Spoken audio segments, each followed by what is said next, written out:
Halo, nama saya Septian Sumere, program studi manajemen kelas B. Materi pembahasan saya yaitu analisis penyusutan, forecasting, dan kebangkrutan.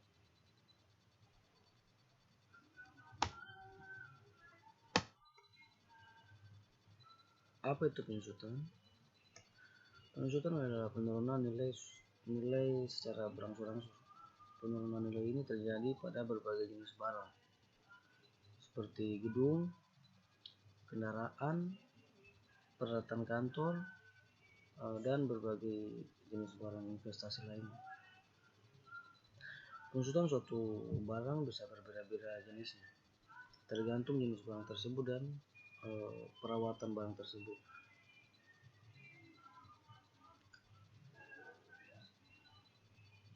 Berikutnya penyusutan dan pengambilan keputusan.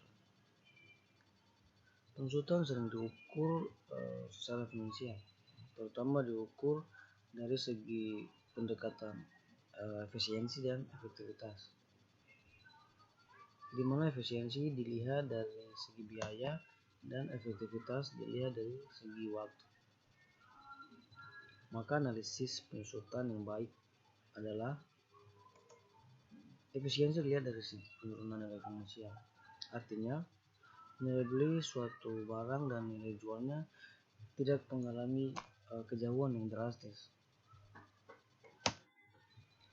Efektivitas dilihat dari segi penggunaan waktu, artinya barang yang dibeli dapat dipakai hingga periode waktu yang sesuai dengan target, bahkan mungkin melebihi target pekerjaan. Misalnya target pekerjaan suatu proyek adalah 5 tahun. Nah, ternyata mesin yang dibeli dengan masa pakai baru 3,5 tahun sudah harus diganti atau diservis atau diperbaiki. Apalagi jika kualitas hasil atau output dari mesin tersebut tidak sesuai dengan yang diharapkan. Berikutnya cara memperlambat penyusutan. Yang pertama, melakukan perawatan terhadap berbagai produk yang memiliki nilai penyusutan, seperti melakukan servis secara berkala pada segala jenis mesin, memperbaiki bagian-bagian bangunan yang dianggap sudah bermasalah atau sudah rusak, dan yang perlu dam yang layak untuk diperbaiki. Berikutnya, membeli barang yang memiliki nilai jual yang tinggi. Pada saat suatu barang dibeli oleh sebuah perusahaan atau seseorang, maka memungkinkan jika barang tersebut akan dijual kembali. Misalnya saat membeli mobil, motor, traktor, mesin, dan lain-lain,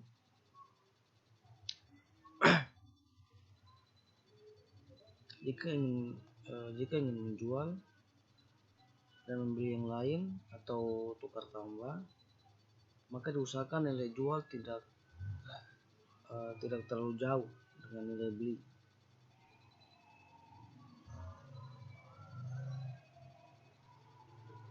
Berikutnya, memiliki kualitas dan daya tahan yang tinggi.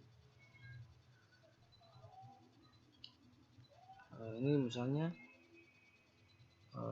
kita tidak membeli mesin yang diproduksi oleh perusahaan tanpa identitas yang jelas, atau perusahaan yang kualitas produknya tidak terjamin.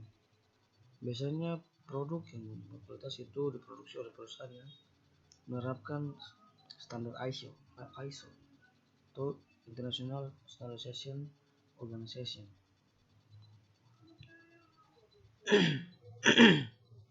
Ada beberapa metode penyusutan yang sering dipakai atau terapkan oleh berbagai manajer pada umumnya, yaitu pertama, metode penyusutan garis lurus.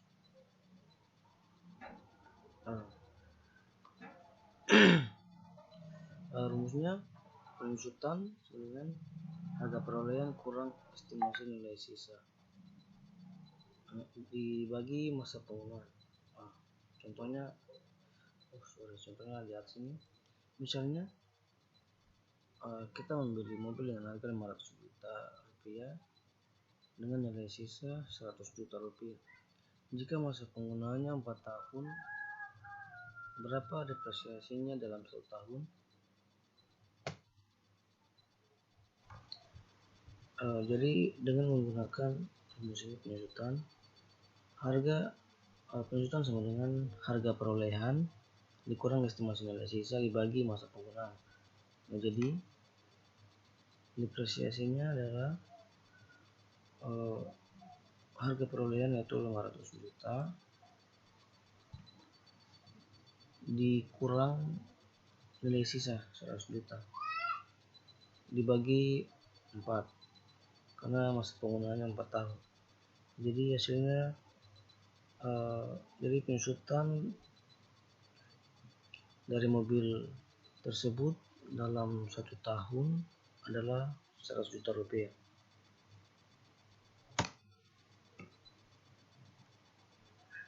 Berikutnya metode penyusutan unit produksi. Menurut metode unit produksi adalah penyusutan berdasarkan jumlah unit produk yang dihasilkan dalam periode tertentu, biasanya 1 tahun. Beban penyusutan unit produksi dihitung berdasarkan satuan unit produksi, sehingga penyusutan setiap periode akan sesuai dengan fluktuasi hasil produksi. Metode ini menghitung penyusutan unit produksi dengan rumus penyusutan sama dengan harga perolehan dikurang estimasi nilai sisa dibagi estimasi manfaat produksi dikali produksi tahun ini. Contohnya yaitu harga mesin fotokopi 10 juta. Diperkirakan bahwa mesin fotokopi ini dapat digunakan dengan baik selama 3 tahun dengan kemampuan mencetak sebanyak 100.000 lembar kertas. Setelah habis masa manfaatnya, mesin fotokopi diperkirakan akan terjual dengan harga 1 juta. 1 juta ini estimasi nilai sisa.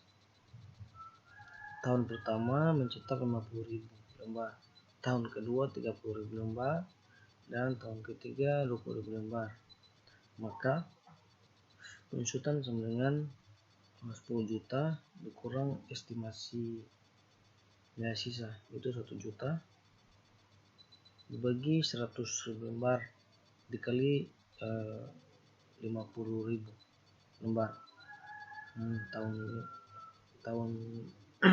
pertama sama dengan 4.500.000 rupiah. Jadi penyusutannya 4.500.000 rupiah.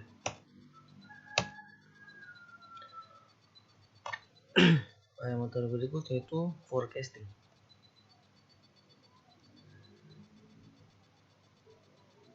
Analisis forecasting adalah analisis peramalan penjualan yang memungkinkan bisa terjadi di masa yang akan datang.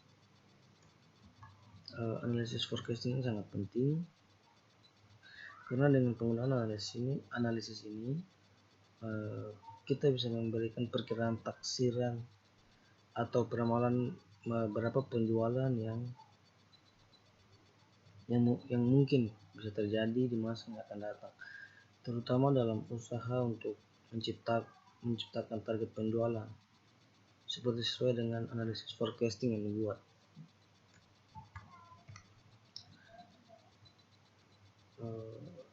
Sumber data dalam melakukan analisis forecasting. Untuk mendapatkan data yang benar-benar akurat dan tepat, dipercaya dan dapat dipercaya, maka secara umum sumber data dalam melakukan forecasting ada 2, yaitu yang pertama data primer.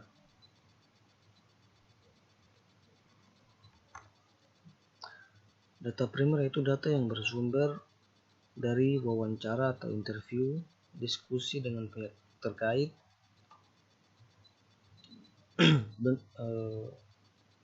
Bentuk mendapatkan data ini juga bisa dilakukan dengan penyebaran kuesioner yang berisi pertanyaan-pertanyaan yang harus dijawab oleh para responden. Yang berikut data sekunder. Data sekunder yaitu data yang bersumber dari laporan tertulis seperti laporan penjualan, laporan keuangan, kajian literatur, dan sejenisnya, yang sifatnya laporan tersebut sudah dinyatakan layak untuk dipergunakan oleh pihak terkait. Biasa seperti laporan-laporan keuangan yang sudah diposting di internet.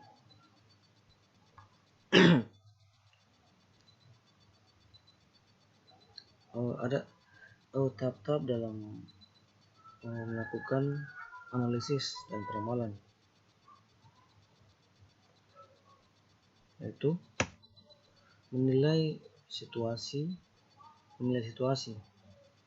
Ini antara lain memahami environment pasar, identifikasi kesempatan, identifikasi hambatan. Dan berikutnya program pengkajian. Program pengkajian ini antara lain menentukan lingkup usaha, merencanakan pangsa pasar, posisi menghadapi persaingan.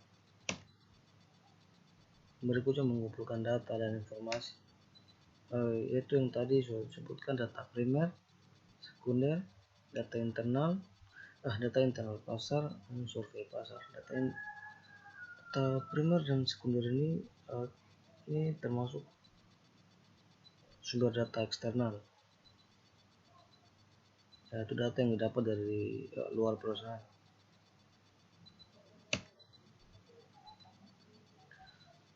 Analisis dan yang terakhir analisis dan peramalan. Metode analisis dan peramalan dan proyeksi kecenderungan. Berikutnya analisis dengan menggunakan metode moving average. Dalam metode moving average adalah melihat kondisi penjualan rata-rata yang terjadi selama satu tahun periode. Misalnya 1 tahun, 1 semester, atau bahkan bisa dalam 10 tahun. Namun biasanya para pembisnis melihat pergerakan rata-rata penjualan dalam waktu 1 tahun. Untuk lebih jelasnya, ini ada contoh soalnya.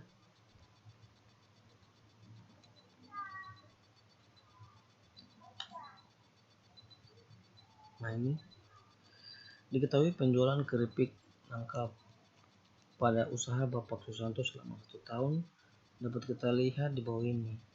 Ini datanya. Dari data di atas kita dapat menghitung rata-rata penjualan dalam 1 tahun dengan menggunakan rumus yang tadi yang di PowerPoint. X sama dengan sigma XI dibagi N per N. Jadi sigma XI ini jumlah dari setiap data selama 1 tahun ini ditambahkan semua terus dibagi N. N adalah ini jumlah data ini dalam setahun, jumlah data setahun ini itu 12 bulan. Jadi hasilnya 995 dibagi 12 yaitu 89,9166. Kita bulatkan menjadi 82,92.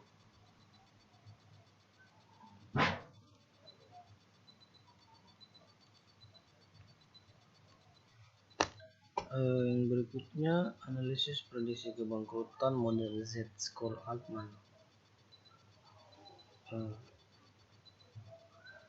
Analisis ini dipergunakan sebagai alat kontrol terukur terhadap status keuangan suatu perusahaan yang sedang mengalami kesulitan keuangan atau financial distress. Dengan kata lain, Altman Z-score ini dipergunakan sebagai alat untuk memprediksi kebangkrutan suatu perusahaan. Rumus Altman Z-score adalah sebagai berikut.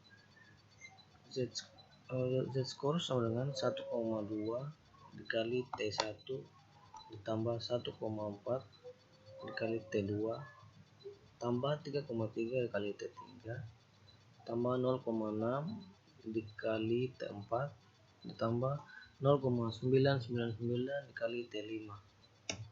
Nah, keterangannya ini T1 dengan modal kerja, T2 itu laba ditahan, T3 itu laba sebelum bunga dan pajak, T4 itu nilai pasar ekuitas, T5 itu penjualan hasil. Jadi 1,2 dikali modal kerja tambah 1,4 dikali laba ditahan dan seterusnya. Ini klasifikasi penafsiran nilai Z-score. Jika Z-score lebih dari 3,00, itu artinya perusahaan dianggap aman atau bagus atau terhindar dari risiko kebangkrutan. Jika Z-score kurang dari 2,9 atau kurang dari atau sama dengan 2,70, itu artinya terdapat kondisi keuangan perusahaan yang membutuhkan perhatian khusus. Jika Z-score kurang dari 2,70 atau kurang dari atau sama dengan 1,80, artinya perusahaan memiliki kemungkinan mengalami financial distress untuk 2 tahun ke depan. Dan terakhir, jika Z-score 1,80 jika Z-score kurang dari 1,80, itu artinya perusahaan berpotensi kuat mengalami kebangkrutan. Sekian video dari saya, presentasi dari saya. Terima kasih.